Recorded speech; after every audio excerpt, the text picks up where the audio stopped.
Zvatosvora nagonzo nachin'ai. Calaz otuka Hopewell ching'ono. Ndinokuchingamidzai zvakare pano paZim Witness TV patinokupai nyaya dzakasiyana-siyana dziri kuitika munyika yedu yeZimbabwe kusanganisira pamasocial media.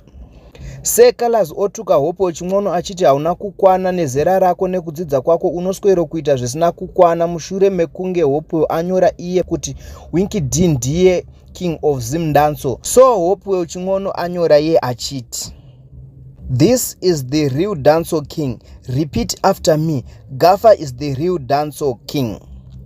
So uku ndo kunyoro kwaitwa na Hopewell. Then Calaz anoratidza kuti abatikana nazvo zvekuti azosvika pakunyora iye achituka Hopewell achiti, "Mukuru, we all know your agenda. This is not about music. Toziva mafungiro nemaitiro ako. Handikutsamwire ende handina kukuvengai. I respect you sema elder. Chero tikaita diff political views. Iwe ukava neyako pati ini ndine yangu. Hazvireve kuti tiri ma-enemies. Apo wasanganisa nyaya ukutungamidza godo neruvengo pachibanditi we move." Then Calaz abvaisa chibhakera chiya chinoratidza kuti ndeche ZANU-PF chiya.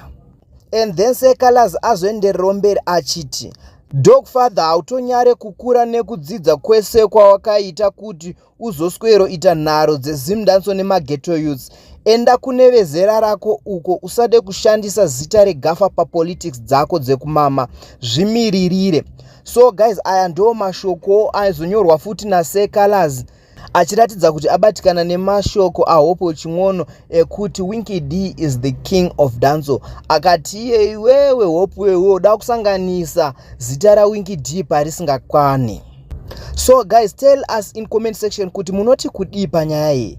Ndinokutendai nekuva nesu pachannel ino. Musakanganwe kusubscribe, kulike nekushare. Ngatisangane panyaya inotevera.